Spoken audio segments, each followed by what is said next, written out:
को नमस्कार। आप सभी का हृदय से स्वागत है। आज हम दो ग्रहों की युति के इस लंबी श्रृंखला में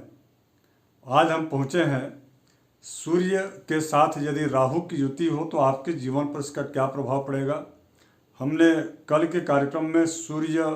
के साथ यदि शनि की युति है तो उसका क्या शुभाशुभ प्रभाव पड़ेगा, इस पर हमने विस्तार से चर्चा की।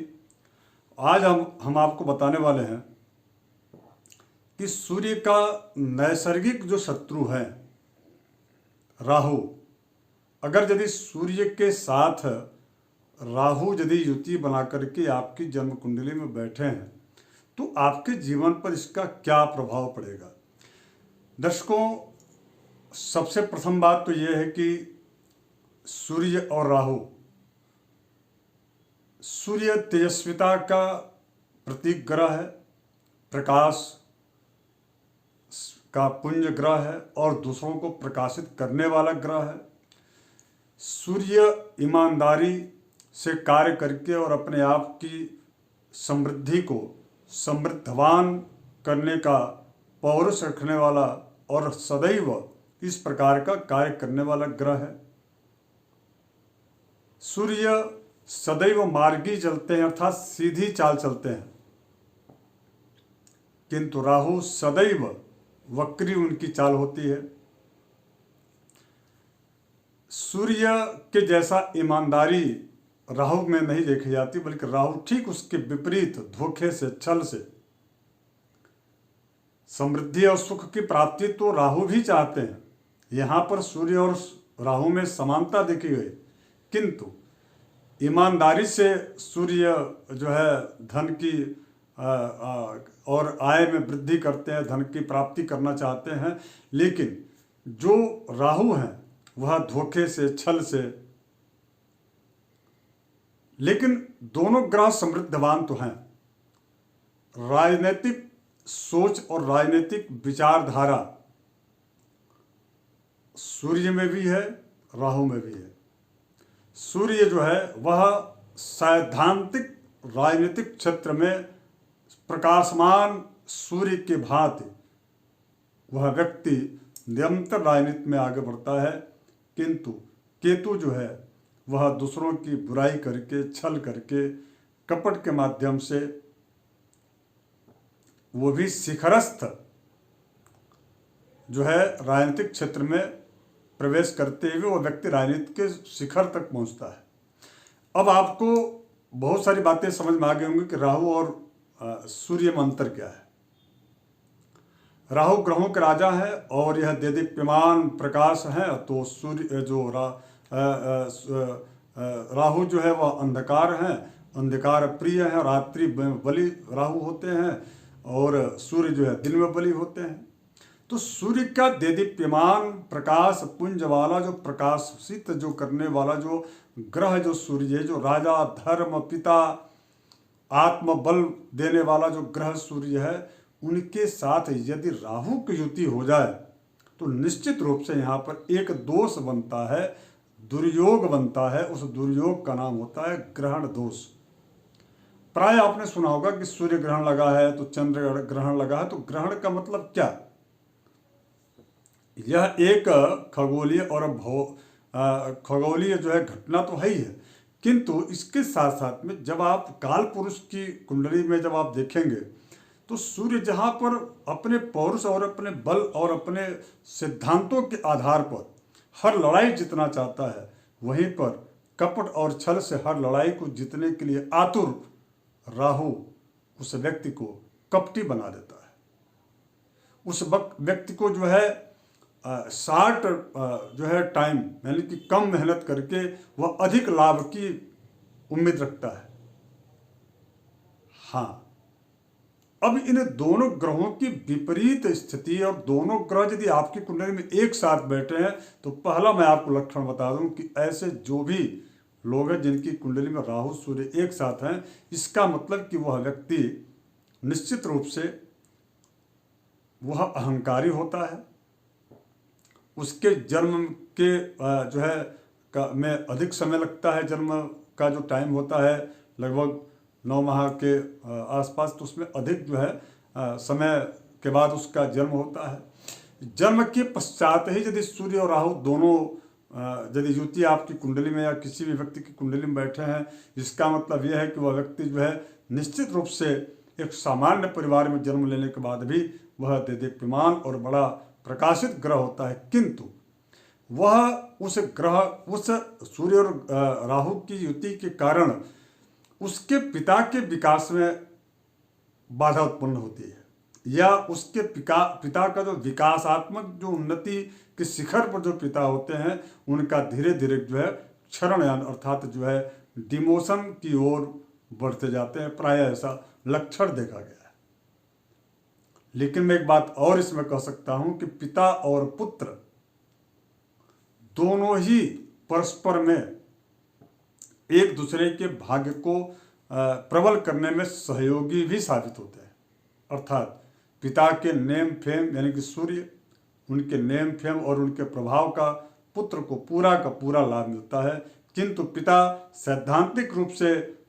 हर मंजिल को प्राप्त कर चुका होता है, या किया रहता है, या करने की प्रवृत्ति उसकी या सोच उसकी होती है, किंतु राहु अर्थात उसके पुत्र का ऐसी सोच नहीं होती। वह बस केवल उसको सफलता और जो है मंजिल की प्राप्ति करनी है, चाहे जिस भी प्रकार से करे, ऐसी सोच होती है। और उसके पश्चात जो है जब कम समय में जब किसी को जब बड़ी उपलब्धि मिल जाती है तो अहंकार का होना स्वाभाविक सी बात है। बस मैं यही कहूँगा कि यदि सूर्य और राहु आपके कुंडली में युति बना करके हैं तो उसका लाभ उठाइए। सूर्य और राहु दोनों समृद्धि कारक ग्रह हैं, दोनों ही राजनीतिक क्षेत्र में कारक ग्रह हैं, किंतु सूर्य अगर यदि अंशागत दृष्टिकोण से देखा जाए, यदि बली हैं, 12 डिग्री का अंतर है दोनों के उसमें, तो यहाँ पर ग्रहण दोष भी बहुत प्रभावी नहीं बल्कि ये राजयोग कारक हो जाता है। अर्थात जो है वह व्यक्ति अपने प्रकाश से लोगों को प्रकाशित करने कहाँ पर एनर्जी का सही और सटीक समय पर प्रयोग करना है, यह उसको बखूबी पता होता है और उसका लाभ उसको मिलता है। किंतु यह सूर्य और राहु की युति व्यक्ति को अहंकारी बना देता है, मदमस्त बना देता है, और एक छोटी सी गलती की वजह से उसका एक लंबा जो मेहनत किया हुआ जो उसका जो करियर का जो एक बड़ा सा जो बड़ी जो उपलब्धि रहती है, वो उपलब्धि जो है कुछ ही क्षणों में धूमिल हो जाती है, या कह लीजिए कि वह जो है जमीन पर आ जाता है, यानी कि शिखर पर गया हुआ व्यक्ति वह जो है जमीन पर आ जाता है। तो ये बहुत ध्यान रखने की आवश्यकता है। बस केवल आप इसी ग्रहण दोष से आप बच जाइएगा तो आपके जीवन में मैं आपको कह सकता हूं कि इस ग्रहण दोष यदि है भी आपकी जन्म कुंडली में तो आपको कोई प्रभाव नहीं पहुंचेगा, कोई कुप्रभाव आपके जीवन में यह आने नहीं देगा। केवल आप संयमित भाव से इस प्रकार की स्थिति, और ये होगा कैसे, ठीक एक छोटा सा मैं आपको उपाय बताऊं। आप मेडिटेशन कीजिए, सूर्य की उपासना कीजिए, आदित्य हृदय स्तोत्र की रोज पाठ कीजिए, निश्चित रूप से आप देखेंगे बहुत अच्छा आपको लाभ मिलेगा। अब मैं बहुत ही सामान्य एक फल कथन मैं कर दूं कि यदि सूर्य और राहु की युति आपकी जन्म कुंडली में लग्न में है तो क्या होगा। तो लग्न का सीधा संबंध आप सबको ज्ञात, हमारे जितने भी पुराने दर्शक हैं, आपके व्यक्तित्व से होता है, और व्यक्तित्व का विकास चूँकि सूर्य यहाँ पर जो है कारक ग्रह लग्न में होते हैं, तो निश्चित रूप से यहाँ पर यदि सूर्य का अंश राहु के अंश से यदि अधिक है तो चूंकि सूर्य मार्गी होते हैं तो घबराने की आवश्यकता नहीं। सूर्य राहु की युति से राहु जो है सदैव वक्री होते हैं, तो उनकी दिशा उल्टी होती है और इनकी दिशा सीधी होती है, तो बहुत ज़्यादा प्रभाव नहीं देखने को मिलेगा। लेकिन इतना मैं आपसे कह सकता हूँ कि आप चूंकि सूर्य और राहु की जो युति, आपने देखा होगा कि अमेरिका के जो राष्ट्रपति डोनाल्ड जो ट्रंप हैं उनकी जन्म कुंडली में देखा गया, तो उनके जीवन को आपने देखा कि एक कुशल व्यापारी, कुशल रणनीतिकार, सब कुछ उनका सब ठीक ठाक था, शिखर पर गए, राष्ट्रपति बने, किंतु अहंकार की वजह से,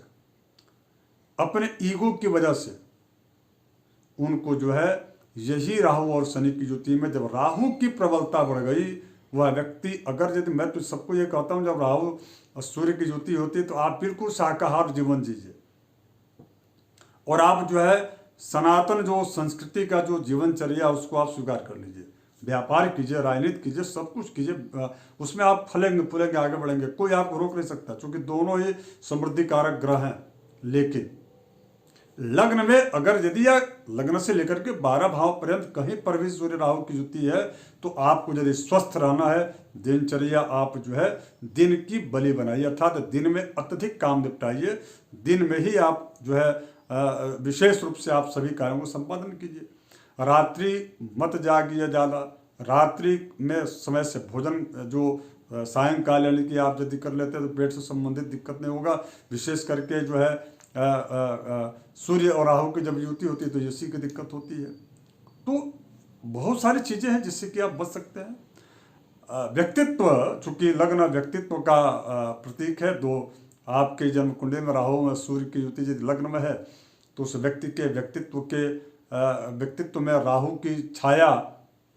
का प्रवेश या साया का प्रवेश का मतलब यह है कि वह व्यक्ति चलता तो जरूर है आगे, लेकिन उसके अपने जो लोग होते हैं वो पीछे उसको पकड़ कर खींचने का प्रयास भी करते हैं। तो ये तो सामान्य सी बात है, सब जितने भी लोग आगे बढ़ते हैं उनके पीछे कुछ न कुछ तो लगे ही रहते हैं। तो उसका रास्ता क्या है? उसका सीधा सा रास्ता है, पहला सावधानी बरतिए, और दूसरा अपनी बातों को डिकोड मत होने दीजिए, अपनी प्लानिंग दूसरों तक मत पहुंचाइए। अब इसके बाद यही यदि सूर्य और राहु की युति द्वितीय भाव में होता है तो जो कि कुटुंब का यह भाव होता है, परिवार का होता है, तो परिवार से अलग थलग करने का प्रयास राहु करते हैं। वहीं पर सूर्य जो है एटीट्यूड, घमंड और भले वो स्वाभाविक रूप से अभिमानी व्यक्ति हो या ना हो, लेकिन दिखता तो जरूर है कि बड़ा यह व्यक्ति अभिमानी होगा प्रथम दृष्टया, लेकिन यदि कोई बात करता है तो उस व्यक्ति को फिर समझ में आता नहीं है तो बहुत सरल व्यक्ति है। कई बार ऐसा होता है, जब भैया आप कभी जाएंगे, कुछ लोग ऐसे होते हैं जिनको देखने में लगता है कि बहुत रिजर्व टाइप का आदमी होगा, बड़ा इसका व्यक्तित्व जो है ऐसा है कि इससे बात करना ठीक नहीं, कुछ भी बोल सकता है, मुंह का कड़वा होगा, चूंकि मुख का भी कारक ग्रह वाणी और मुख का कारक भाव होता है द्वितीय भाव। तो ऐसी स्थिति में, लेकिन ऐसा होता नहीं है, वह व्यक्ति निश्चल होता है, निष्कपट होता है यदि द्वितीय भाव में सूर्य राहु की युति होती है। और सूर्य का अंश यदि अधिक है और जो है 6 डिग्री से लेकर के 24 के बीच में है, तो वहाँ पर राहु की उतनी का प्रभाव नहीं पड़ता। लेकिन राहु का यदि प्रभाव पड़ा तो केवल लोगों में भ्रम की स्थिति है कि यह व्यक्ति इस प्रकार का होगा, लेकिन वैसा होता नहीं। अब तृतीय भाव में तो पराक्रम सूर्य दिखाएंगे वहाँ पर, अपने पराक्रम के बल पर ऐसे लोग समृद्धि को छीन के लाते हैं। जीरो यानी कि एकदम शून्य से शिखर की ओर ले जाने का यह योग संयोग बनता है यदि तृतीय भाव में सूर्य और राहु की युति हो जाए तो। इसलिए क्योंकि सूर्य जो है राजा जैसा सोच देता है, उस व्यक्ति को महत्वाकांक्षी बनाता है, और जब आप सोचिएगा ही नहीं तो आप आगे क्या बढ़िएगा या निरंतर आप प्रयास क्या कीजिएगा। तो सूर्य राहु तीसरे स्थान में बहुत अच्छा रिजल्ट देते हैं, उस व्यक्ति को शून्य से शिखर की ओर पहुंचाते हैं। चतुर्थ भाव में यदि सूर्य राहु की युति है तो माता मित्र का यह भाव होता है, भवन भूमि वाहन का होता है। यह व्यक्ति आजीवन श्रम परिश्रम करता है, आगे बढ़ता है, उन्नति इसको मिलती है, धन समृद्धि की प्राप्ति होती है, मित्रों का सपोर्ट भी मिलता है। किंतु जब यह व्यक्ति भूमि या भवन वाहन जब खरीदने जाते हैं या उसको क्रय करना चाहते हैं तो कोई ना कोई बाधा उत्पन्न हो जाती है। तो मैं यही राय दूंगा कि जब भी इस प्रकार की स्थितियां आपके साथ निर्मित यदि हो रही हों, सूर्य राहु की युति है चतुर्थ स्थान में, तो आप जो है अपने किसी प्रिय पात्र जो स्वजन है उनके नाम से आप प्रॉपर्टी खरीदिए। और प्रायः ऐसा होता है कि ऐसे लोग जो है स्वयं का निवास भवन भूमि जो है वाहन में परेशानियाँ आती है, या यदि कहीं निवेश कर दिए तो उसमें कोई दिक्कत आती है, तो आप ये बीच का रास्ता निकाल सकते हैं कि आप अपने किसी यदि स्त्री है तो आप अपने पति का नाम से लीजिए, यदि आप पुरुष हैं तो अपने पत्नी के नाम से लीजिए, यदि अविवाहित हैं तो माता पिता के नाम से ले सकते हैं। तो इस प्रकार की स्थितियां यहाँ पर चतुर्थ स्थान में मिलती है, देखने को मिलती है। अब हम बात करेंगे अगर यदि पंचम स्थान में सूर्य राहु की युति है तो देखिए ये जो लोग होते हैं ज्ञानी तो होते हैं, लेकिन इनका ज्ञान वजी रावण टाइप का होता है। निगेटिव चीज़ों को ही ज़्यादा ये लोग जो है ऑब्जर्व करते हैं और उसी पक्ष को ज़्यादा रखने का प्रयास करते हैं, या कहीं पर भी किसी भी प्रकार का शोध या रिसर्च करते हैं तो वो निगेटिव चीज़ को ज़्यादा ये लोग जो है पकड़ते हैं। तो ये पंचम भाव में सूर्य राहु की युति यदि होती है, और यदि राहु प्रबल है तो ऐसा होता है। यदि राहु प्रबल नहीं है तो ऐसे जो लोग होते हैं वे एक अच्छे चिकित्सक हो सकते हैं, एक अच्छे सर्जन हो सकते हैं, और चिकित्सा के क्षेत्र में इनका अत्यधिक नाम और यश सम्मान प्राप्त इनको होता है। यदि यही बात कर लूँ छठे स्थान में,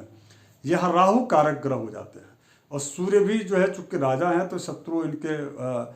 जो है राजाओं के शत्रुओं का होना तो स्वाभाविक सी बात होती है।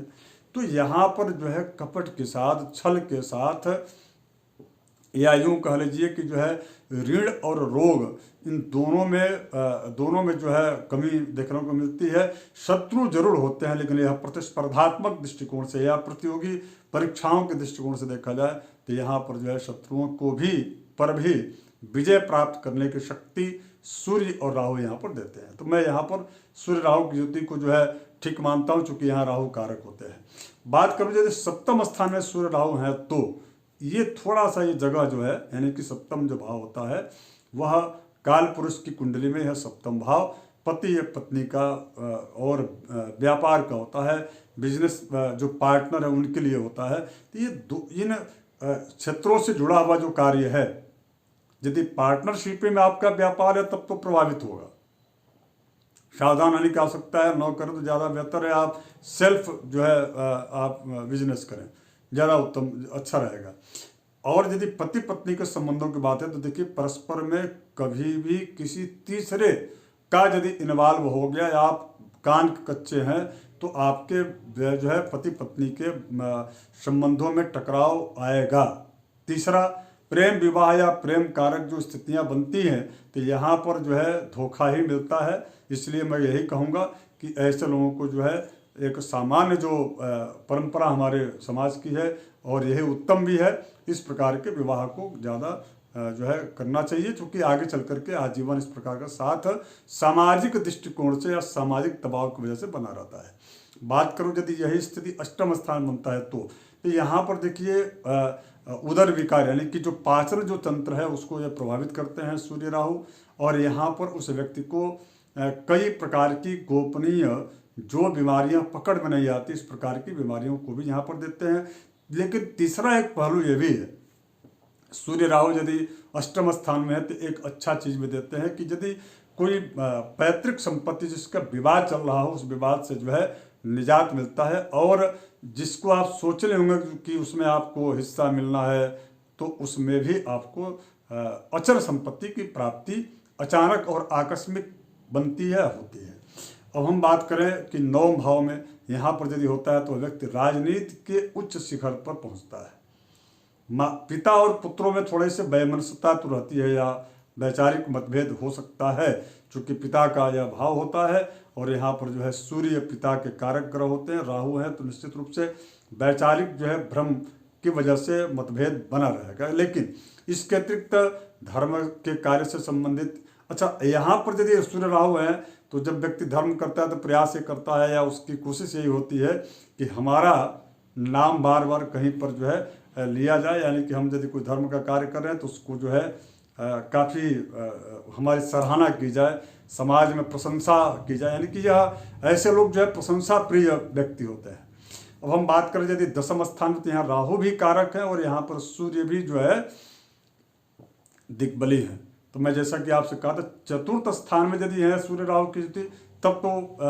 अशुभ प्रभाव या प्रॉपर्टी के दृष्टिकोण से शुभ प्रभाव नहीं है, जैसे कि हमने पहले कहा है। लेकिन दसम स्थान जहाँ से कि सूर्य की दृष्टि सीधे जो है भूम भवन वाहन पर पड़ रहा है, यानी कि चतुर्थ स्थान पर पड़ रहा है, माता मित्र के स्वास्थ्य को लेकर पड़ रहा है और मित्रों के सपोर्ट के भाव को देख रहे हैं सूर्य दिग्बल होकर के, यहाँ से दिग्बली होकर के, यानी कि दसम स्थान में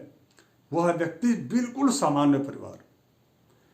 गरीब परिवार का व्यक्ति वह आईएएस और आईपीएस अधिकारी बनता है या जिस भी फील्ड में जाता है, चाहे व्यापार में, राजनीति में, शिखर पर पहुंचता है। या ये ऐसा भी देखा गया कि वह ऐसा व्यक्ति तीनों कार्यों में सफल होता है, तीनों कार्य वह जीवन में करता ही करता है, व्यापार भी करता है, राजनीति में भी वह अव्वल होता है और वह व्यक्ति उच्च अधिकारी भी बनते हैं। एक कुंडली अश्विनी वैष्णव जी की है जो है, और भी कई ऐसे अधिकारी जो पूर्व उच्च अधिकारी रह चुके हैं, लेकिन राजनेता भी हैं और उनके कुछ कुछ व्यापार बिजनेस भी है। तो इस प्रकार की स्थितियां जो हैं या ऐसा व्यक्तित्व का निर्माण सूर्य राहु दशम भाव में करते हैं। एकादश स्थान में चूंकि भाव में यदि हैं सूर्य राहु की युति, तो यहाँ सूर्य कारक हैं और यहाँ पर जो है राहु भी ठीक ठाक ही मतलब जो है 63 एकादशी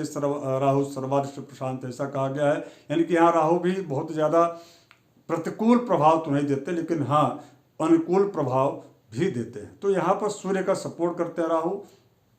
और वह व्यक्ति अपने जीवन में अकूत धन की प्राप्ति करता है, धन समृद्धि उसके जीवन बनी रहती है और इसके साथ साथ में समाज में उसकी प्रतिष्ठा और राज शासन के द्वारा लाभ की प्राप्ति भी होती है। अब हम बात करें यदि 12वें भाव में सूर्य राहु की युति है तो स्थिति क्या बनेगी। तो 12वें भाव में सूर्य राहु की युति यदि है तो यहाँ पर वह व्यक्ति आध्यात्मिक हो सकता है, लेकिन परिवार से उसके संबंध अच्छे नहीं होते। धन कमाते जरूर ऐसे लोग हैं, लेकिन उसके अपने जो है